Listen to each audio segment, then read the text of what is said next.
өнөөдрийн хувьд бол арилжааны өнгийг харцгаая бас баримжаагаа авцгаая. Тэгэхээр өнөөдрийн хувьд бол зах зээлийн зураглал бол маш энгийн байна. Мэдээлэл их, гэхдээ тодорхой байдал бол маш бага байна гэдэг үг. Геополитик бол яхааргүй зах зээлийг жолоод трейдерүүд бол үнэхээр мэдээний гарчиг болгоныг одоо богино хугацааны сигнал болгон ашиглаж байна. Тэгэхээр нефтийн зах зээлийг харцгаая л да. Нефтийн зах зээл дээр West-аас $91 орчимд эргэж өссөн. Гэхдээ энэ бол чиглэл биш харин савлгаа гэж харагдаж байна. Өмнөх өдрийн 2 уналтын дараа эргэсэн өсөлт. Гэхдээ зах зээл гал зогсоох талаар найдаж байгаа. Тэгээд нийлүүлэлтийн эрсдлийн хооронд одоо савлж байгаа ийм л зүйл ажиглагдаж байх шин. Хувьцааны зах зээл дээр бол яг харахгүй итгэлийн хоосон орон зай тод харагдаж байна. S&P-ийн хувьд бол хагас хувиар Nasdaq 100-ийн хувьд бол 1.7 өссөн. Гэхдээ фьючерсүүд бол уналттай байна. Энэ бол юу гэж харуулж байна гэхээр өсөлт тогтвортой биш ээ гэдгийг бол харуулж байгаа гэсэн үг. Азид бол сул эхэлж байгаа. За өнөөдрийн хувьд бол нэлээд олон индексүүдийн хувьд бол сул эхэлж байгаа. Гэхдээ өнөөдрийн яг одоо энэ нийт индексийн гол самбараа харах юм бол нэлээд холимог байдлаар харагдаж байна. Бондын тал дээр бол хамгаалах урсгал хэвээр байна. Америкийн 10 жилийн өгөөж 4.3433-тай болж буурч байна. Энэ юу харуулж байна гэхээр хөрөнгө оруулагчдын эрсдлээс бүрэн гараагүй харин төр зүрийн нуглаа байгааг бол харуулж байх. Алтны хувьд бол тогтвортой байна. 4530 дээр буюу одоо $22 унц хагас үеийн уналттай арилжаалж байна. Энэ бол COMEX-ийн ханш байгаа. Гол одоо өгүүлэмж гэхэлэр одоо бол хувьцааны зах зээл дээр биш түүхийн эдийн зах зээл дээр нэлээд өрнөж байна.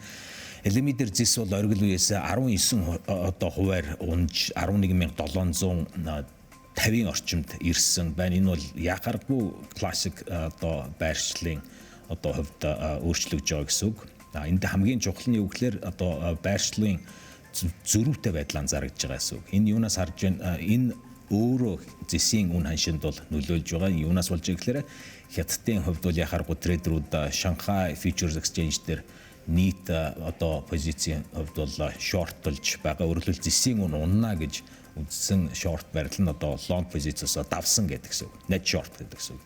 Харин барууны зах зээл дээр бол огт эсрэг дүр зураг бол ажиглагдж байгаа. Лимит дээр одоо хөрөнгө оруулалтын сангууд ялангуяа институцууд бол үн өснө гэж үзэж лонг барьсан бол хэвээрээ байгаа. Энэ бол яхааргүй классик зах зээлийн одоо зөрүү гэдэг гэсэн. Нэг талд нь эрэлт сул үн унана гэсэн хүлээлттэй байна. Нөгөө талд нь эрэлт сэргэн үн өснө гэдэг ийм хүлээлттэй байна гэсэн. Ийм одоо divergence буюу одоо зөрүү удаан үргэлжилдэггүй. Нэг талаасаа ихэнхдээ бол аль нэг тал нь одоо бууж өгөөд хөдөлгөөний хувьд бол хурдтай нэг чиглэлд шийдэгддэг. Гэхдээ ихэнхдээ үнийн хувьд бол суларч ундаг гэдэг гэсэн. Одоогийн нөхцөлд бол яхаарахгүй тэр тийшээгээ буюу одоо шийдлийн хувьд бол доошоогоо коррекц хийсэн ийм харагдаж байна. Суур далтаж гэсэн өгүүлэмж бол сул байна. Эрэлт ердөө 1.7% өсөх төлөвтэй байгаа. Бараг хавтгай гэдэг гэсэн. Өөрөлдөл зэсийн зах зээл дээр өсөлтийн одоо өгүүлэмж бол алдагдж байгаа гэдэг гэсэн. Алт нефть ялгаагүй 4530 дээр байгаа гэдэг маань оргил үеэс буурсан ийм үзүүлэлт байгаа. Жилийн өмнөхөөс гэхдээ одоо юу гэж байгаа өмнөх жилийн одоо оргил үеэс өндөр хэвээрээ байгаа гэдэг нь бол яхааргүй геополитикийн премиум бүрэн арилааг байгааг харуулж байгаа гэсэн. Хятадын нүүрсний зургал илүү одоо урт мөчлөгийн шинжтэй харагдаж байна л да. Эрэлт бүтцийн хувьд бол суул хэвээрээ. Гэхдээ 2026 онд бол үйлдвэрлэл дотоодын хувьд бол нийлүүлэлт буурах төлөвтэй гэж гарсан байсан. Тэгэхээр энэ бол олон жилийн дараах хамгийн анхны одоо агшилт байж магадгүй бах.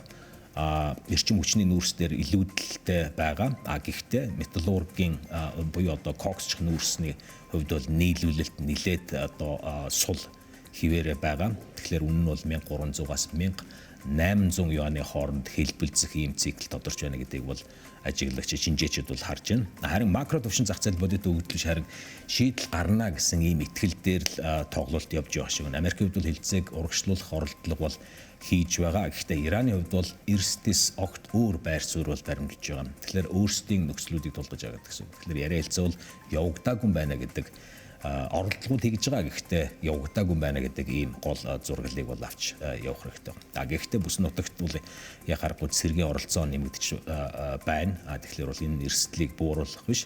харин дагсан ийм эрсдлийг бол өсгөх ийм байх. Тэгэхээр зах зээл дээр бол яриа хэлцээний хувилбарыг бол үнэлж байгаа ч гэсэн бас сөрөг тийм сценарийг бол бүрэн хасаагүй байна гэдэг ийм дүр зураг гаргаж байна. Тэгэхээр ойрын хугацаанд зах зээлийн цорын ганц хөдөлгөөгч үж бол яхааргүй геополитик байх нь макро биш, дата биш, зөвхөн геополитикийн хувьд бол харагдаж байна. Макро дата одоогоор бол 2 дугаар игнэд явж байна гэдэг гэсэн үг. Ихэнхдээ огт өөрөөр байдаг шүү дээ. Тэгэхээр зах зээлийн хувьд бол найдвар дээр тоглож байна. Гэхдээ бодит эрсдэл бол хэвээрээ байгаа. Ямар нэгэн байдлаар сөрөг мэдээний гарчиг гарсан тохиолдолд одоо бүх asset class-ийн хувьд бол нэгэн зэрэг хөдлөх ийм төвшөнд байна. Өнөөдрийн хувьд бол гол баримжаа юм байна.